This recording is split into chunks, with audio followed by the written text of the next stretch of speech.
What's your biggest challenges studying getting this started? Biggest challenges was it's too good to be true.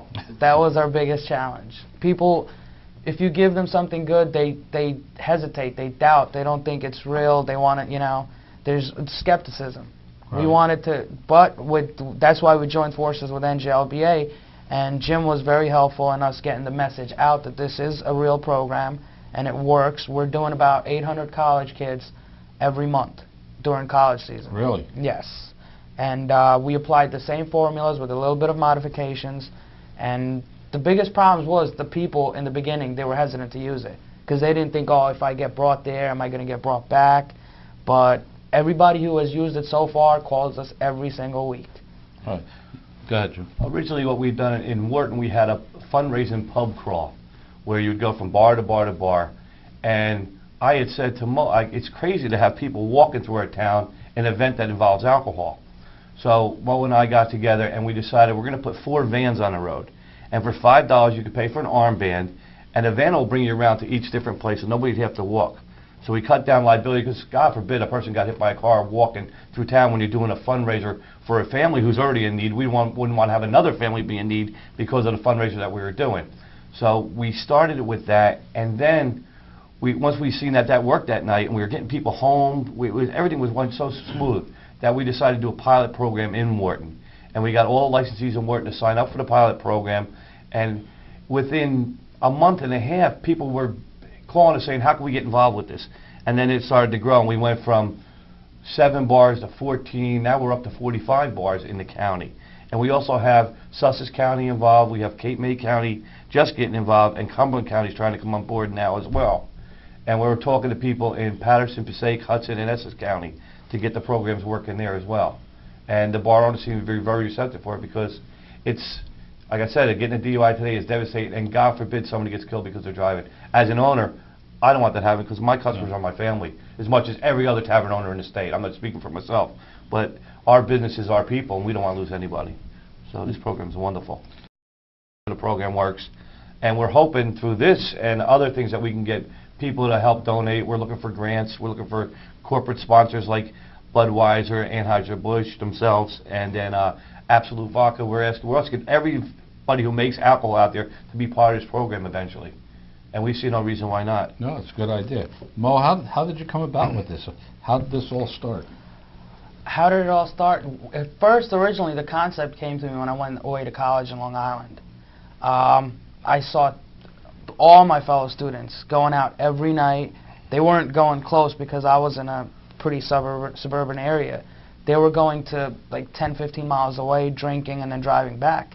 And a few times I went out with them. I personally don't drink.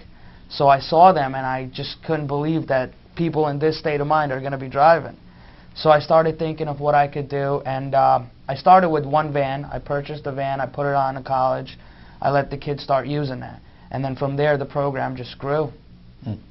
And who was involved with you when you first started? When I first started, it was pretty much me doing everything, but this program itself, it wouldn't be where it is without the help of NJLBA. I mean, they were the ones who opened the doors. They got us into the bars. I mean, we're very thankful for them, and they're helping us achieve our goals. It is a very low threshold, and for some people, one drink, 1.5 drinks could put that over the limit. Yeah, and even with the .08, there's a bunch of different theories on .08 itself, but the whole thing is that if you even just get pulled over for a DUI check and you smell like you have alcohol on you, you have to go through the whole ordeal of being checked and everything else, being brought in, getting your breathalyzer done, and if you're not, you still had to go through all that. So we're still stopping people from even having that worry about getting pulled over. If you have a taillight out and you get pulled over, you're still going to have to go through what we call the dance. And this just makes it so much easier that they don't have to worry about that. And the real thing is responsibility, Senator. We don't want anyone, we're not the bars of the 70s and the 80s where we allow people to get drunk and like you see things on TV, anything in a bar scene is a guy sitting there bombed off his neck. There's just, it's ridiculous the way they make us look. We're not that kind of owner. Our liability doesn't allow us to be. We're conscious servers. We're conscious bar owners. Like I said, our customers are our family, and we don't want our family getting hurt or losing their jobs. Very good. What are some of the biggest challenges? Biggest challenges? The biggest challenge is funding the program. I constantly have to go out and look for funding to get this program going, because we do have to subsidize some transportation costs. We have to make sure the marketing is covered. And then the biggest program is to get the bar owners involved. Biggest challenge of this program is getting the bar owners involved and get them to do their part as far as promoting responsibility. And yet you have some bar owners that are reluctant to join? Which I personally don't understand. If I you don't go to understand tavern either. That's why I'm today- asking the question. And Senator, I'll tell you, and this is not to put anything against any of the other bar owners, but the older bar owners who are from the 70s and the 80s think that they can run a business like they did before, but you can't today. So that's why you need alternative methods to run your business. And we go and we ask about it, and they'll say, no, I don't think it's going to work here. I don't think it's going to work for my tavern. I said, how could it not work? If the people are going to get picked up their house, brought out to your bar, and then brought home, how's that not going to work? The program is only as good as the people that will use it and promote it. And if we get the people to use it and promote it, the program will work excellent. And we've seen that so far.